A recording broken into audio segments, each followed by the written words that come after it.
Good afternoon, everyone. Pleasure to be here at the conference this afternoon. As introduced, I'll be speaking about PROPTECH. PROPTECH over the last number of years, over the last 4 decades or so, and discussing where we think PROPTECH will be in the future. So I think if we can just put up the slides, please.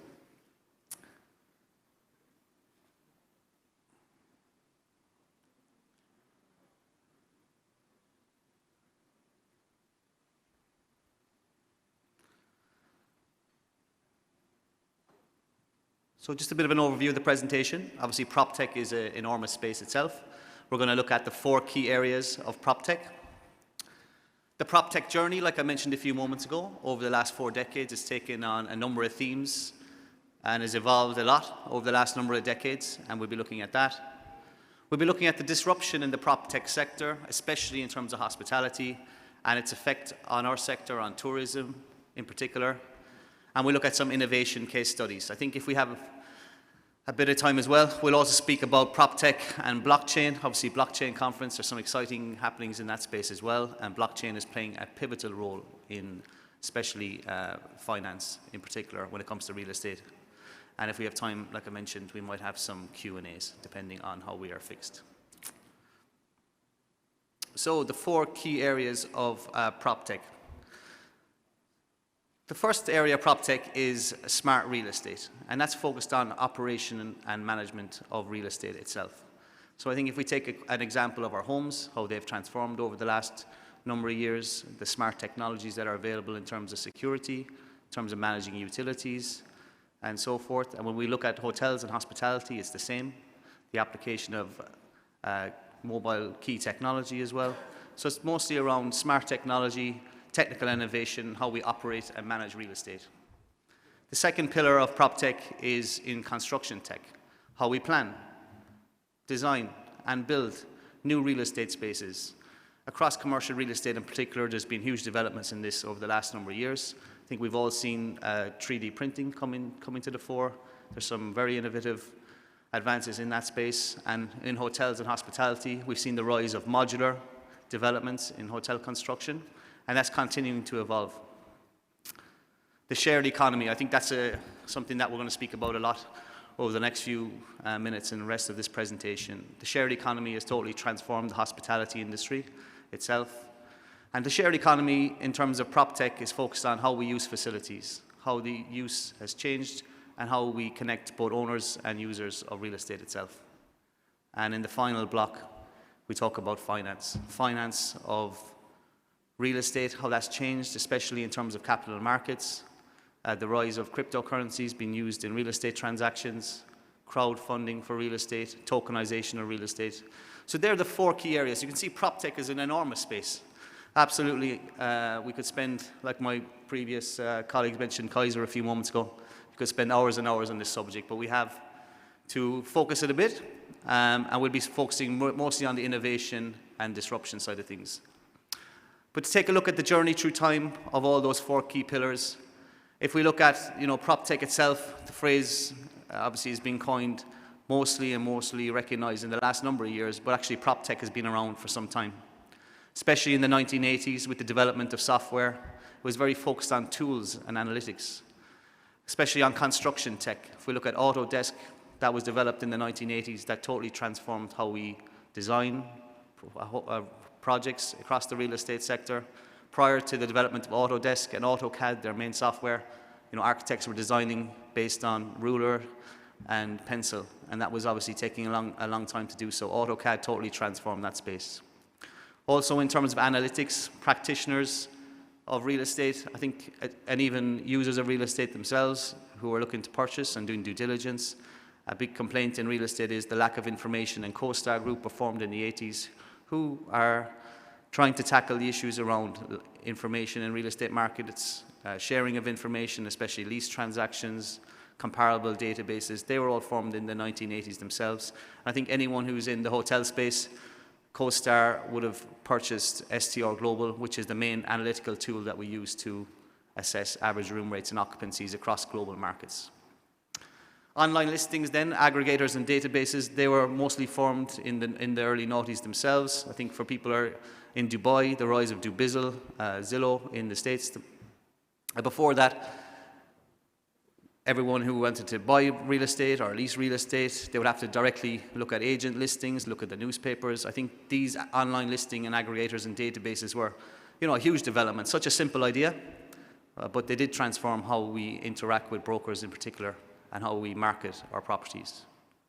The shared economy, like we mentioned a few moments ago, and a key topic of this presentation is about disruption. And the shared economy was a real disruptor to the market. The early years of PropTech and PropTech 1, like software development and online listing databases, they weren't disruptors. The main disruptor did come in 2008 onwards when we saw the rise of Airbnb in the hospitality space, bringing a total new supply, a new type of stock into the market for short-term rentals, in particular, people opening up their homes. And we've had WeWork, which totally transformed the office space, flexible office space in particular, really aimed at startup and innovation. Typically, office leases before WeWork came on were a lot of them were kind of institutional investors who owned office blocks. They typically wanted leases 5, 10 years in particular. WeWork came in and transformed that totally. Same on Airbnb, and we know the effect they've had on the market in the hospitality sector. And as we moved to the future, these disruptors led to a lot of innovation, which we'll touch upon. And as we move to PropTech 3.0, we're looking at how PropTech can provide solutions to real estate and transactions and in hospitality as well, which we've seen from our colleagues earlier on today. Aqualia, a development of a transactional database that links brokers, legal, finance professionals all in one place to try and cut out lead times, to try and find solutions to various different issues around multiple users as part of a transaction. So in terms of the future, we're looking at more software development. We're looking at how we can fix the issues around, especially when it comes to transactions and leasing. But that just gives you an overview of where PropTech has come from over the last 40 years. It's not a new phrase. We can't forget that the early developments in PropTech space in particular have paved the way for where we are now. And just to focus on the disruption side, excuse me. Disruption, if we focus on that, which happened since the 2008 onwards, which are WeWorks, which are Airbnb, they've totally transformed the hospitality space. They've enabled smaller areas of hospitality to compete. They've opened up new supply areas. We've seen replacement of the middleman in particular, and unlocking huge new supply into the market. And I think anyone in hospitality would say that Airbnb has probably been the biggest disruptor to the industry, well, outside of the issues we've had around COVID, but in terms of supply space, it has been over the last decade or so. But there has been some disruption and speed bumps with all this new innovation in the market. I think when we look holding the case study of Airbnb, we've seen in some markets the private rental sector has been totally affected in terms of less stock available for people who are in the private rental sector, for younger people in particular, or for those renting. We've seen residential community issues from the difficulties around people sharing living spaces with people who are in the same, living there from a day-to-day basis versus those who are visiting on vacation. There has been issues around that in some countries. There's been tax issues with local governments. It has led to a black economy in some countries too, which has been targeted by various different government entities. And again, the disruption to the hospitality space in terms of supply and oversupply in some markets, which has to be regulated more. And you've seen regulation in that space. But with that disruption, it's led to some innovation. So let's keeping a look at the hospitality sector, which we're all so passionate about. For the large operators initially, there was a lot of talk about how can hotel operators compete with this market. This market's so growing so much in terms of the short stay market, Airbnb. We've seen Accor hotels, which previously acquired One Fine Stay and got directly into that space. And I suppose they bring their brand standards, they bring their loyalty program. So if someone stays in one of these properties under their long stay brand, they can service that market, but the user can also get benefits from that in terms of they know the quality is there and they understand that they can earn points as well, which is very, very important. Marriott as well created their own Homes and Villas brand to compete in the Airbnb space. So those companies who realized that this disruption is here to stay. They weren't going to compete directly with them, so what they've tried to do is integrate their systems and try and compete with them on a different level. We've also seen other innovations in the market with the rise of Airbnb. We've seen premium listing websites rise as well. Here in Dubai, we've seen quite many of these as well, and across various different markets where they're, again, similar to what the hotel companies are doing. They're providing higher quality listings, sourced it with some brand standards, and we've seen the rise then of other new companies focused on the facilities and security signs, smart homes, to facilitate the Airbnb as well. Igloo Home, for instance, as well, who are very focused on security.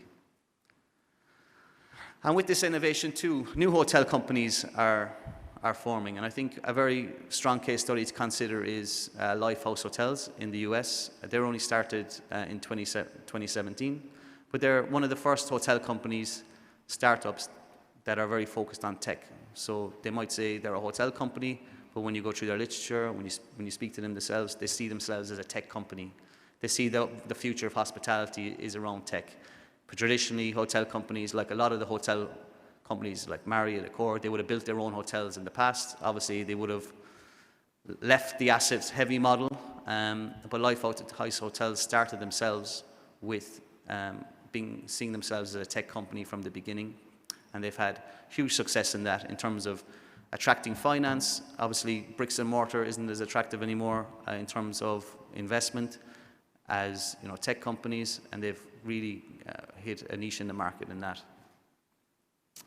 So in terms of Lifehouse Hotels, I think it's a company that's very worth following. They founded in 2017, like I mentioned. They're very strongly funded, over $100,000 in funding they've achieved last year.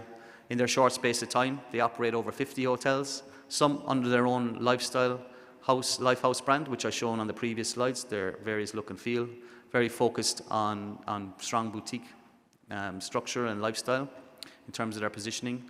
And they try to leverage operational expertise in their software, and they've used that expertise to go out to third-party hotels, so they're a white label operator as well, with a platform that's very, very focused on tech. So they're trying to cut down manning costs for independent hotels. For those in the independent hotel industry, we all know that there is a lot of fixed costs with a limited number of rooms, so margins can be very, very tight.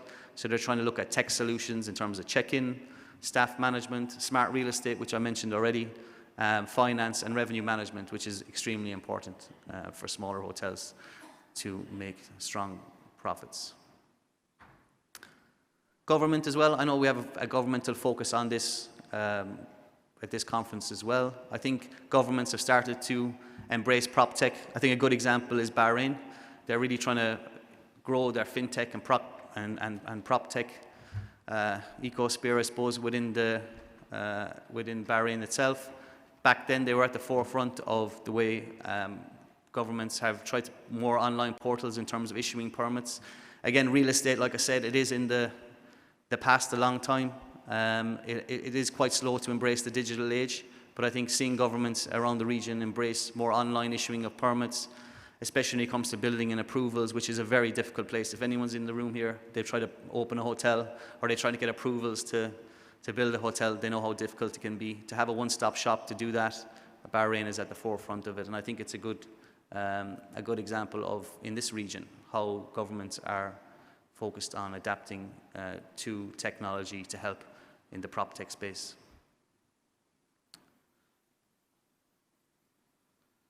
Finally, in terms of PropTech and blockchain technology, this is probably the future of PropTech itself, and I think we've heard from various panelists today how it can help. I think in this region already, crowdfunding of real estate, if we're just focusing with a finance hat for a moment, crowdfunding of real estate is already happening.